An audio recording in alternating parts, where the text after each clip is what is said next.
ہونے سے بچائیں۔ اس کو جس طرح بتایا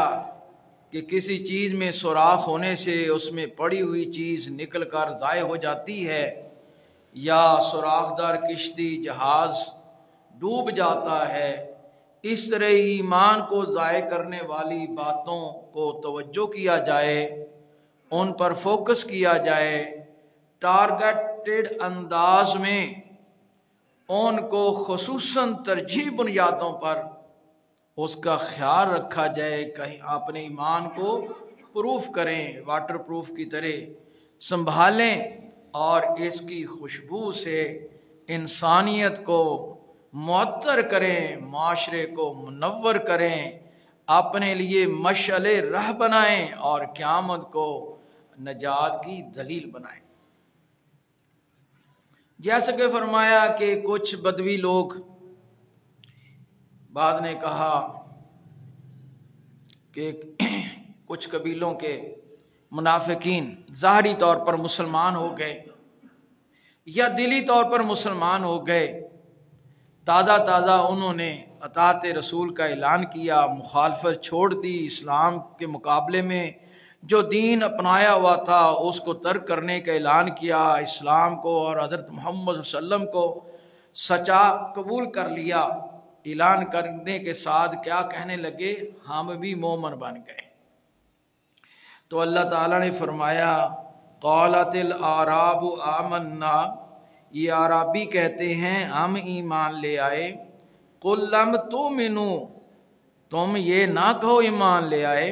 ولیکن قولوا اسلمنا، بلکہ یوں کہو ہم نے ظاہری طور پر اطاعت قبول کر لی ہے، اللہ اور اس کے رسول اور دین اسلام کی مخالفت چھوڑ کر اس کی حمایت کا اعلان کیا ہے، اس کو قبول کرنے کا اعلان کیا ہے۔ اور فرمایا وَلَمَّا يَدْخُلِ الْإِيمَانُ فِي قُلُوبِكُمْ، ایمان تو تمہارے دلوں میں اترا ہی نہیں۔ جیسے ایک خوشبودار تھیلی یا بوتل ہے، اس کے اندر خوشبو بند کی ہوئی ہے، تو اس کی خوشبو کسی نہ کسی طرح باہر اس کا اظہار ہو جاتا ہے، اور اگر باٹل کے اوپر خوشبودار لکھ دیں، خوشبو لکھ دیں، اچھی ایڈورٹائز لکھ دیں، لیکن اس کے اندر وہ خوشبو ہی نہ ہو، یا 2 نمبر 3 نمبر مال ڈالا ہوا ہے، کیا حق ادا ہو جائے گا؟ اس کی باہر ویسی خوشبو آئے گی؟ فرمایا ایمان 3 باتوں سے مرکب ہے۔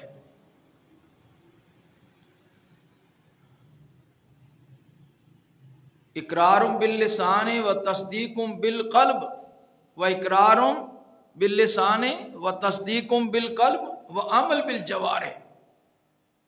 زبان سے اقرار، اس کا اظہار، دل سے تصدیق، اور اعمال سے اس پر مہر ثبت کرنا ہے۔ جب انسان کے دل میں ایمان آتا ہے، اس کے ظاہر پر بھی اس کے اثرات نمایاں ہوتے ہیں، اور ظاہر پر اثرات نمایاں ہوں تو اس کے اعمال بھی بہتر اس کے مطابق ہو جاتے ہیں، اس پر بھی اس کا سایہ عکس خوشبو آ جاتی ہے۔ جیسا کہ یہ حدیث آپ کئی بار سن چکے ہیں، رسول اللہ صلی اللہ علیہ وسلم فرمایا مثل المومن الذی یقرأ القرآن، مومن کی مثال جو قرآن پڑھتا ہے، یعنی مومن اسے کہا جو عمل کرتا ہے اور قرآن پڑھتا ہے، کل اترجت، نارنگی پھل کی مانند ہے، ریحھا طیب و طعمھا طیب، جس کا ذائقہ بھی میٹھا، اس کی خوشبو بھی اچھی۔ اگر ایمان کا دعویٰ کر رہا ہے، قرآن کو پڑھنے ماننے سننے کا دعویٰ کرتا ہے، تو زبان اور اعمال اچھے نہیں ہیں تو مٹھاس اور خوشبو کہاں سے آئے گی؟ یہ خوشبو کستوری کی طرح خوشبو آنا نہیں ہے مراد، اس سے مراد ہے انسان کے اعمال کی درستگی،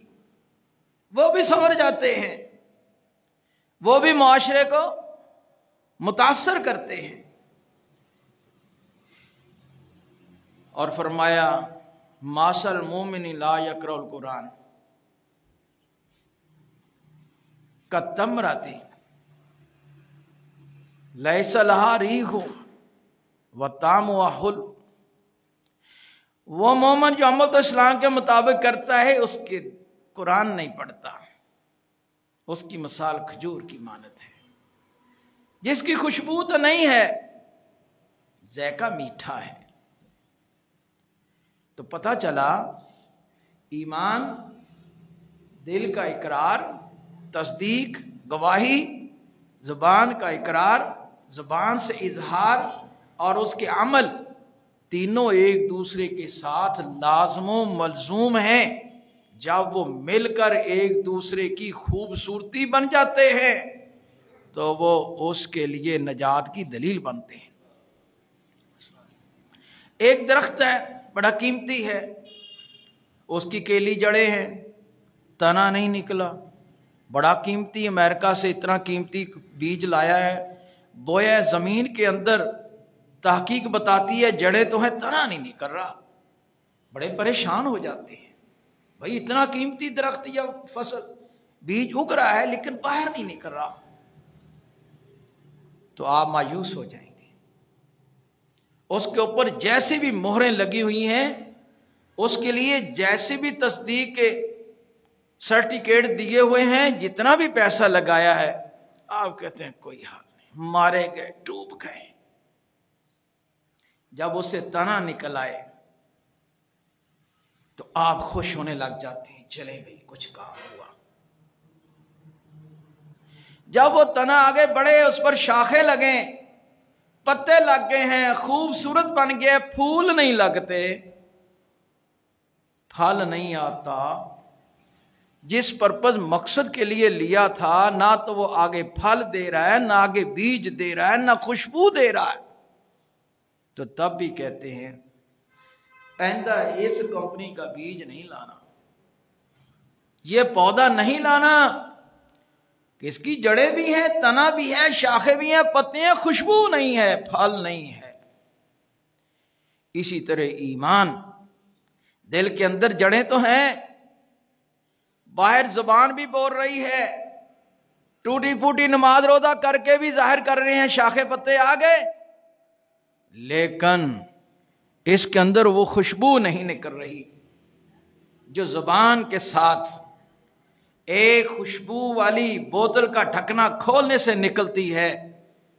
دوسرے انسانوں کو اپنی جانب کشش کرتی ہے، اور وہ لوگوں میں اپنی خوبصورتی کا باعث بنتی ہے، کشش کا باعث بنتی ہے، اثرات مرتب کرتی ہے۔ وہ ایمان، یہ زبان، ہاتھ، آنکھ، پاؤں، یہ جو اعضاء ہے نا، جن سے انسان حص لیتا ہے، دوسروں کو حص دیتا ہے، وہ نہیں خوشبودار ہوتے تو یہ بیکار ہے، وہ کیلے، جڑیں اور تنوں والے پودے کی طرح وہ بیکار ہو جاتا ہے۔ اس لیے فرمایا من کانا یؤمن باللہ والیوم الآخر، یؤمن باللہ ورسولہ فلیقل خیرا او لیصمت۔ جو اللہ پر ایمان لاتا ہے اور اس کے رسول پر، اسے چاہیے خیر کی بات کرے ورنہ چپ کر جائے، کیونکہ زبان جو ہے یہ اس کے ایمان کا اظہار ہے، اس کے اندروں کی ترجمان ہے، اس کے ظاہر کی ریپریزنٹیشن ہے، پیشکش ہے، دنیا کو متاثر کرنا ہے یا نفرت پیدا کرنی ہے۔ بنی اسرائیل سے وَإِذْ أَخَذْنَا مِيثَاقَ بنی اسرائیل، اللہ تعالیٰ نے بنی اسرائیل مانتے نہیں تھے، ان میں ضد ہٹ درمی بڑی تھی، تو ان کے اوپر طور پہاڑ کو بلند کیا، ان سے جو باتیں منوائی گئیں کہ مانو گے، ان میں یہ بھی ہے وَقُولُوا لِلنَّاسِ حُسْنًا۔ کو ایمان کی محنت کو دنیا میں فروغ دینے کے لیے، دعوت و تبلیغ کو بہتر کرنے کے لیے انسان کا بولنا اچھا ہونا چاہیے، اس کے بول اچھے ہوں، اسی لیے فرمایا ایمان دلوں میں اتر جائے گا تمہارے بول اچھے ہو جائیں گے، تمہاری زبان بتا دے گی اس کے دل میں ایمان اتر گیا، اس کی نفاست، اس کا درست پن بہتر ہو جائے گا۔ اس لیے فرمایا المسلم کل المسلم علی المسلم